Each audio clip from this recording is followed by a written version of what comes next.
Tapi kalau orang perempuan, kalau tua tuh paling takut dia. Apalagi kita pulang, istri kita di kamar lagi apain? Lagi nyisir, di ngaca lagi ngelihat ubannya banyak.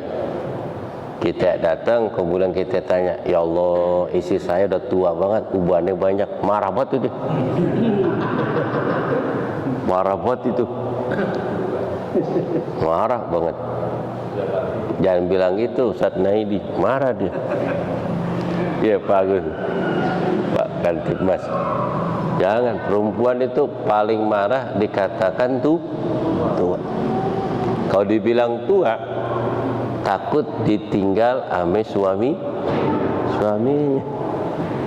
Tapi puji, saya ngeliat wajahmu udah sedikit kirut, rambutmu telah warna putih.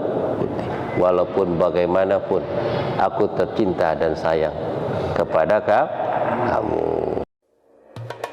Audio Jungle.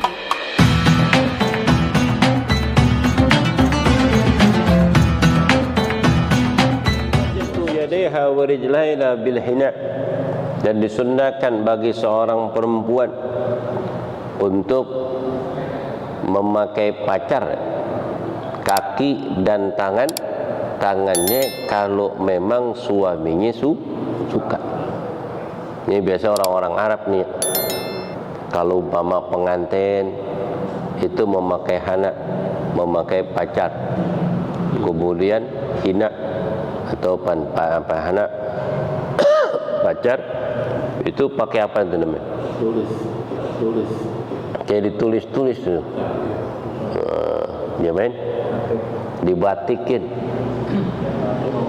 Nanti. Itu enggak apa-apa.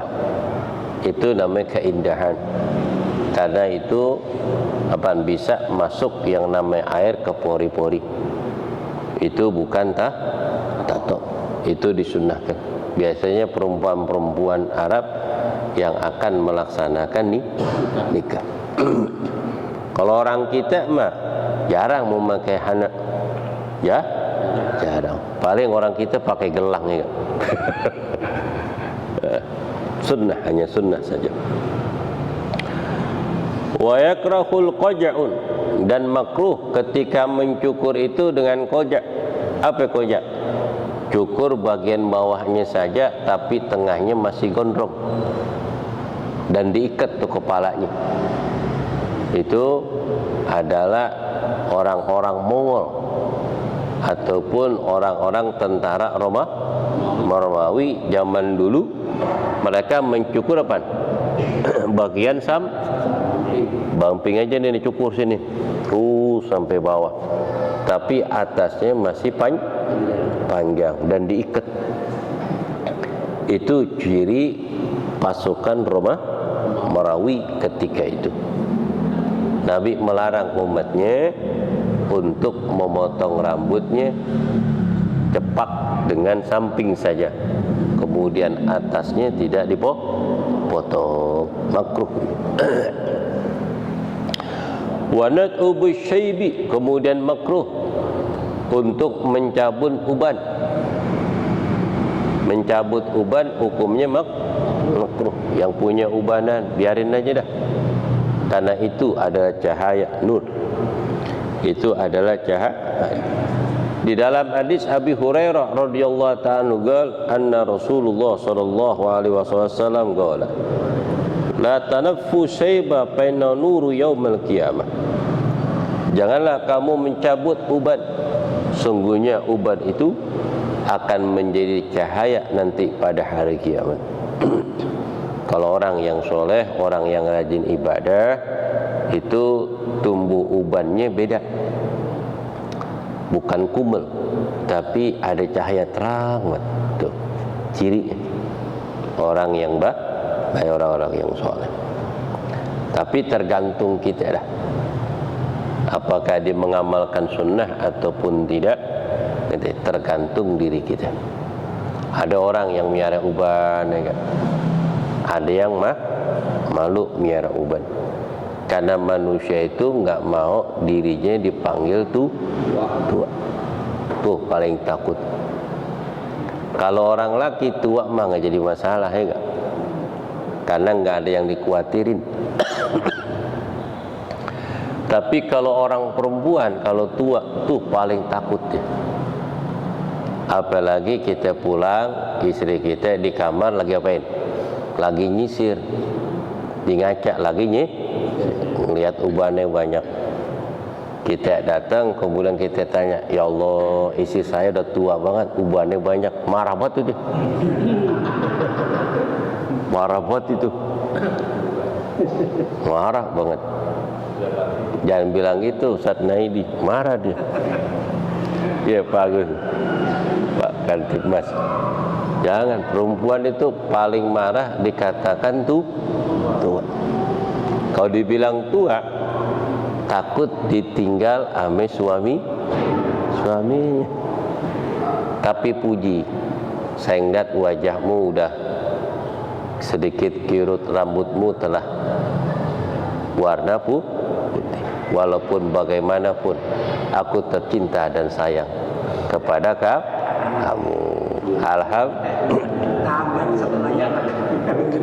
Apa kata istri? Abang mau kopi apa susu?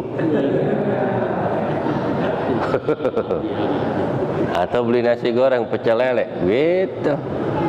Emang di masjid Abaja ngaji emang nggak makan apa? Makan. Alhamdulillah. Wanatpul lihyati, dan disunahkan makruh juga untuk mencabut lihyah. Nih jenggot dicabutin makruh. Disunahkan ya Pak, dipotong. Kalau dicabut ataupun dikrop hukumnya makruh. Hukumnya tidak dosa. Lagi kalau dicabut kan kagak enak, sakit gak? Sakit. Nanti lebih ke pan, dipotong sedikit supaya indah. Wabassu pina'lil wahidin, dan makruh juga memakai sendal cuman satu, hukumnya makruh. Makruh nih. Orang PA makruh memakai sendal sebelah, makruh. Begitu juga makruh juga sebaliknya, memakai sendal beda warna. Orang sekarang kan banyak tuh pakai sendal ya, warnanya beda, kemudian bentuknya orang dulu nggak mau. Tuh lihat sendalnya Nabi sama, hitam semua, bentuknya sama. Begitu juga pakai sendal terlalu lebar, terlalu gede, makruh tuh. Dia pakai sendal umpama nomor 39 atau 40, tapi dipakai sendalnya nomor 45 atau 43, lebar gak? Lebar. Tuh makruh. Hukumnya makruh. Apalagi ke sendal jepit. Sendal jepit lebar dan panjang, bukan ukurannya. Musim hujan lagi. Tuh kain celana jadi kot, itu hukumnya makruh. Pakailah sesuatu yang pantas, yang pas buat kita.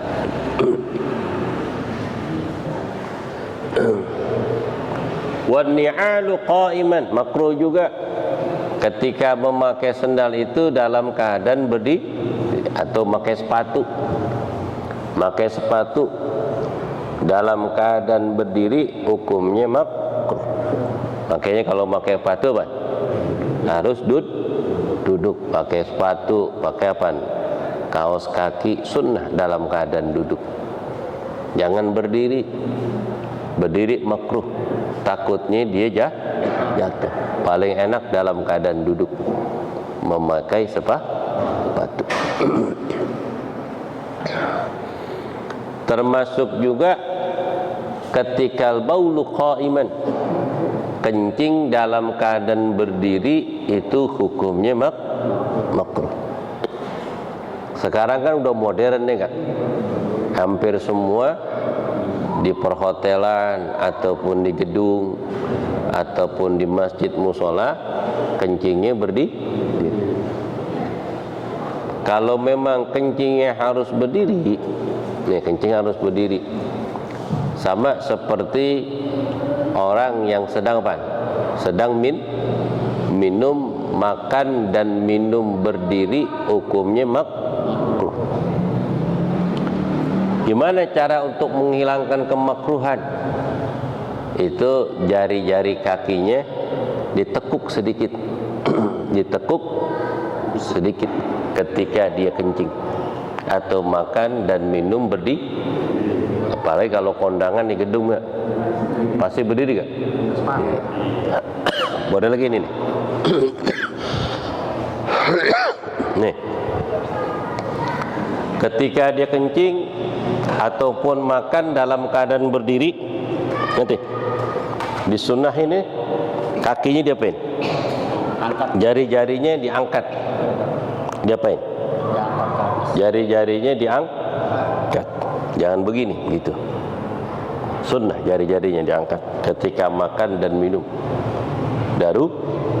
Begitu juga kencing. Kalau umpama kita kencing, sapel itu mudah sekarang ya.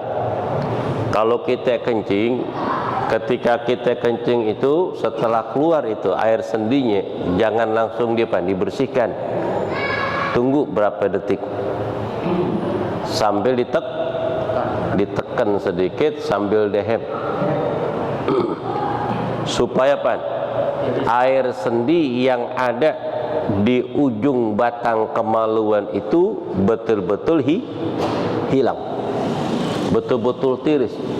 Ini kadang nih ketika kita kencing, kita anggap udah selesai, kemudian kita bersihkan istinja dengan air bersih, kemudian kita masukkan itu ke celana, akhirnya keluar karena belum tiris.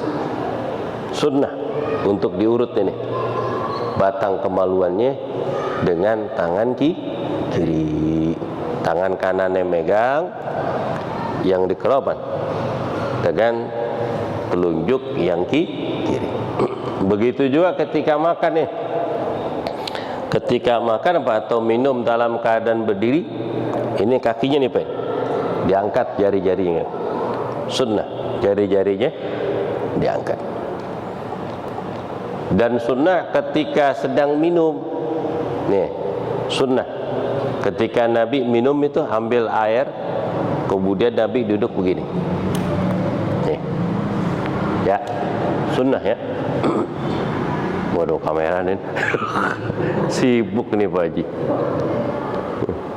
Sunnah ya, begini.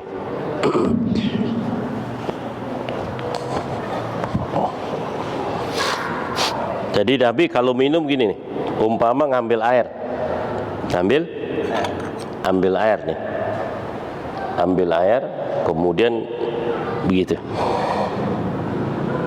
Ini duduknya begini.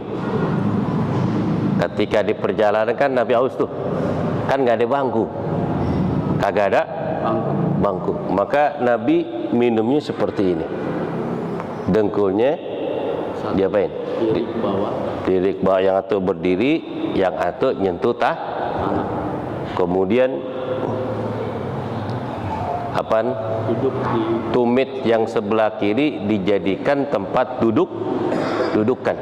Nih begini, tuh, ya, gini, seperti itu. Nih Nabi nih, seperti ini.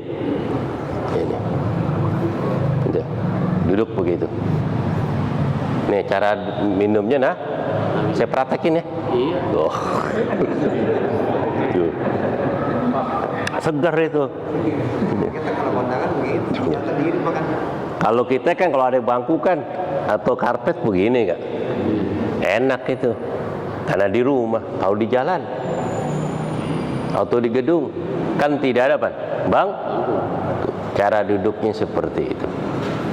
Untuk menjaga ginjal kita biar tetap saluran. Begitu juga ketika kencing. Zaman dulu kan musola kan Masjid itu model kayak kamar mandi ya. Kemudian ada tempat pijakan kaki kanan kiri, sama seperti kita masuk ke WC itu. Ya. Ketika kencing begini nih, kencingnya tuh. Kencing ini. Kencingnya Nabi seperti ini nih, duduk. Kencing. Kemudian ditekan bagian sebelah kiri. Kan ginjalnya. Tuh gitu. Supaya betul-betul keluar dalam keadaan lancar. Kalau minum kan nyentuh ini. Kalau kencing karena najis. Gini. Kencingnya Nabi ini. Selesai, dihem, kemudian dibersihkan. Itu dari keistimewaan Nabi SAW ketika beliau kencing atau mengeluarkan kotoran, itu tidak ada bekasnya. Tidak ada bekasnya karena diambil langsung oleh tanah. Kemudian menjadi subur ini bumi. Alhamdulillah, tuh begitu. Paham ya? Itu salah satu sunnah apa yang dikerjakan oleh Nabi SAW. Begitu juga sunnah untuk diakikahkan, termasuk sunnah ayu azina ududul yumna wa iqamah bi ududil yusra. Termasuk perkara sunnah ini mendapatkan fitrah kesucian. Ketika anak baru lahir itu diazankan kuping kanan dan dikomatkan dengan kuping kiri. Sunnah. Azan dan qomat itu pelan-pelan azannya, jangan keras. Mentang-mentang engkau ngemarbot masjid, biasanya jadi komandan azan dan Bilal. Kakala dikabarkan cucunya lahir, subhanallah, girangnya bukan main, diazanin kuping kanan dan kuping kiri. Azannya pelan-pelan, jangan teriak-teriak, jangan keras-keras, kuping bayi sian. Dikarenakan Nabi SAW telah diberitahukan Fatimah Zahra binti Rasul telah melahirkan anak yang bernama Hasan bin Ali. Kemudian Nabi mengazankan kuping kanan dan mengqomatkan kuping kirinya. Hukumnya sunnah. Tapi azannya pelan-pelan, jangan keras-keras. Kalau azannya keras-keras nanti tuh anak ketika umur 7 bulan dipanggil, ketika umur apa? Setahun tuh dipanggil Muhammad Baihaqi, kagak denger-denger. Udah 2 tahun 3 tahun ternyata kagak denger-denger. Ternyata tuh anak budeg. Kenapa? Jangan disalahin sunnah Rasul. Azannya pelan-pelan, jangan keras-keras, tuh gending telinganya bisa pelan, dengan tulus, dengan kelembutan, supaya masuk di dalam hati seorang bayi kekala dia lahir ke alam dunia mendengarkan kalimat thayyibah. Termasuk disunnahkan juga yang namanya akikah. Akikah. Al-gulamun yurtanun bi aqiqatihi yudbauhu yaumis sabi wa yuhlaku wa yusamma. Anak itu tergadai dengan akikahnya. Maksud tergadai dengan akikahnya itu adalah anak itu sedikit barokahnya.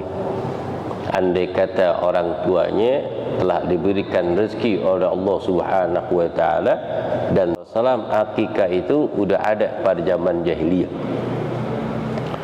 Orang jahiliyah ketika itu kalau dia punya anak laki, saking girangnya dipotong tuh onta ataupun sapi ataupun kambing yang bagus, kepalanya diikat di depan pintu Ka'bah, darahnya dikumpulkan dan dimandikan ke badan bayi.